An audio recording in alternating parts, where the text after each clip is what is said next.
Assalamualaikum warahmatullahi wabarakatuh. Saya Siska Livani. Di sini saya beserta teman-teman saya dari kelompok 11 yang beranggotakan Siska Livani, Wiwi Solihah, Nur Khafifah, Bayu Febriansyah, dan juga Muhammad Irfan. Di sini kami akan menjelaskan tentang pengaruh penyebaran inovasi digital terhadap perilaku konsumen. Video ini ditujukan untuk memenuhi tugas mata kuliah Digital Market Behavior. Dan materi pertama akan disampaikan oleh teman kami yang bernama Muhammad Irfan. Kepadanya dipersilahkan. Assalamualaikum warahmatullahi wabarakatuh. Perkenalkan, nama saya Muhammad Irfan. Saya di sini akan menjelaskan tentang inovasi.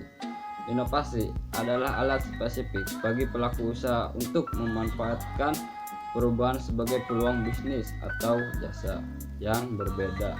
Nilai tambahan inovasi produk kepada konsumen ditentukan dengan membandingkannya dengan pasaran terlepas dari apakah produk tersebut diproduksi oleh produser atau pesaing lainnya. Menurut J.F. Engel, pengertian perilaku konsumen adalah kegiatan-kegiatan individu yang secara langsung terlibat dalam mendapatkan dan mempergunakan barang dan jasa. Mungkin sekian dari saya. Wassalamualaikum warahmatullahi wabarakatuh. Bismillahirrahmanirrahim. Dalam kesempatan kali ini saya akan menjelaskan mengenai konsumen. Konsumen adalah entitas yang mudah berubah keinginannya. Mereka tidak selalu lurus, kadang berbelok dengan amat cepat. Begitu juga dengan sikap konsumen yang berarti susah ditebak atau mudah berubah. Jadi pinter-pinter kita mengatur strategi untuk menarik semenarik mungkin untuk membuat konsumen tertarik itu. Menurut Kaz, mengklarifikasi fungsi sikap terbagi menjadi 4. Yang pertama, utilitarian function. Yang kedua, knowledge function. Yang ketiga, value expression function. Yang keempat, ego defensive function. Yang pertama, utilitarian function, yaitu sikap memungkinkan individu untuk memperoleh atau memaksimalkan reward, meminimalkan punishment. Antara lain yaitu mencari keuntungan atau hadiah dari sebuah produk atau yang lainnya. Yang kedua, knowledge function, yaitu sikap membantu memahami lingkungan, dorongan untuk ingin mengerti, untuk memperoleh pengetahuan. Jadi secara tidak langsung fungsi yang kedua ini didorong oleh keingintahuan atau penasaran gitu ya. Yang ketiga, value expressive function, yaitu sikap akan mengkomunikasikan atau mengekspresikan nilai atau identitas yang dimiliki seseorang. Yang keempat, ego defensive function, yaitu sikap melindungi diri, menutupi kesalahan, agresi, dan sebagainya dalam rangka mempertahankan diri atau ego. Jadi fungsi keempat ini untuk mempertahankan keyakinannya lah, mempertahankan keinginannya, apa yang mereka inginkan, ego mereka sendiri ya paham sendiri gitu. Ego itu seperti apa ketika kita mempunyai keinginan atau kita mempunyai sesuatu yang kita. Baik, selanjutnya saya Nurhafifah akan menjelaskan tentang terhadap 5 cara untuk mempengaruhi perilaku konsumen, antara lain yaitu yang pertama adalah sumber daya konsumen adalah semua pendapatan atau kekayaan yang dimiliki seorang konsumen yang bertujuan untuk menentukan apa yang akan dibeli oleh konsumen. Yang kedua, motivasi dan keterlibatan. Motivasi adalah proses yang menjelaskan intensitas, arah, dan keterpurunan seorang individu untuk mencapai tujuannya. Keterlibatan adalah faktor penting dalam mengerti motivasi.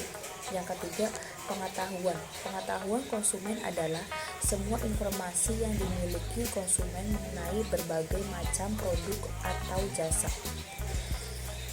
Yang keempat adalah sikap. Sikap adalah suatu mental dan saraf yang berkaitan dengan kesetiaan untuk menanggapi di organisasi dan memiliki pengaruh yang mengarahkan dan atau dinamis terhadap perilaku. Yang terakhir adalah gaya hidup konsumen. Gaya hidup konsumen adalah ekspresi dari luar dari nilai dan kebutuhan konsumen. Sekian dari saya, terima kasih. Saya Siska Livani, saya akan melanjutkan pemaparan materi yang disampaikan oleh teman-teman.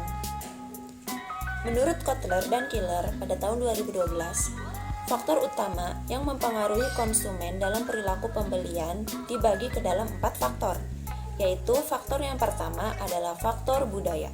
Faktor budaya ini memiliki pengaruh yang luas dan mendalam terhadap perilaku konsumen, karena budaya adalah penentu keinginan dan perilaku yang paling mendasar. Jika makhluk yang paling rendah perilakunya sebagian besar diatur oleh naluri, maka perilaku manusia sebagian besar muncul dari pembelajaran. Yang kedua adalah faktor sosial. Faktor sosial ini mempengaruhi perilaku konsumen seperti kelompok acuan, keluarga, serta peran dan status sosial konsumen. Faktor sosial ini terdiri atas kelompok, referensi, keluarga, peran, dan juga status. Lalu yang ketiga adalah faktor pribadi. Keputusan pembelian dipengaruhi oleh karakteristik pribadi konsumen itu sendiri, di mana karakteristik tersebut meliputi jenis kelamin, usia, pekerjaan, gaya hidup, keadaan ekonomi, kepribadian, dan konsep diri konsumen. Lalu yang keempat adalah faktor psikologis. Faktor psikologis juga mempengaruhi konsumen dalam proses pemilihan produknya, yang terbagi atas 4 faktor psikologis, yaitu faktor motivasi, persepsi, pengetahuan, dan kepercayaan. Materi selanjutnya akan disampaikan oleh teman saya yang bernama Wiwi Solihah. Kepadanya dipersilahkan. Baik, selanjutnya akan saya sampaikan. Nama saya Wiwi Solihah. Di sini saya akan menjelaskan mengenal dan memahami perilaku konsumen. Di era digital, tentu ini sebagai tantangan bagi para pengusaha. Untuk yang pertama adalah membandingkan kualitas produk melalui review internet.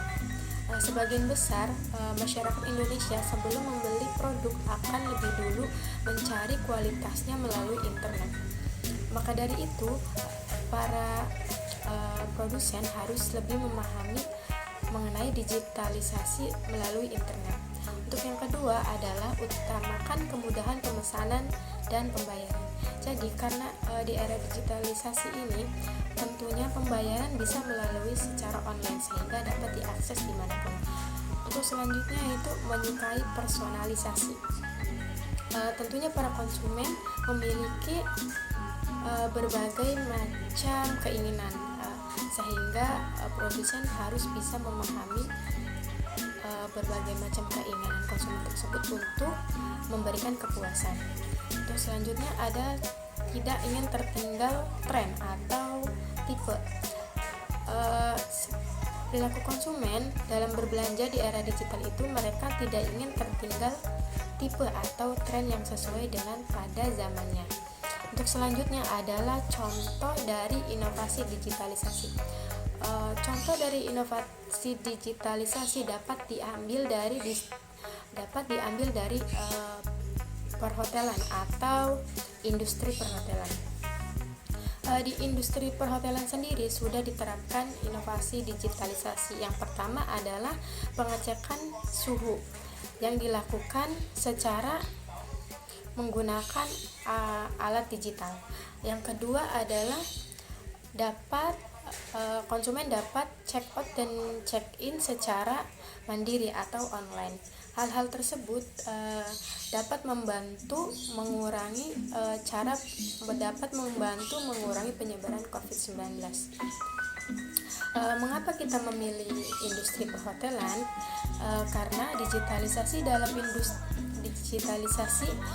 industri perhotelan sangatlah penting untuk mendukung berjalannya pariwisata. Dan digitalisasi dalam perhotelan itu memberikan kepuasan terhadap konsumen. Terima kasih. Sekian yang dapat kami sampaikan, kurang dan lebihnya mohon maaf. Wassalamualaikum warahmatullahi wabarakatuh.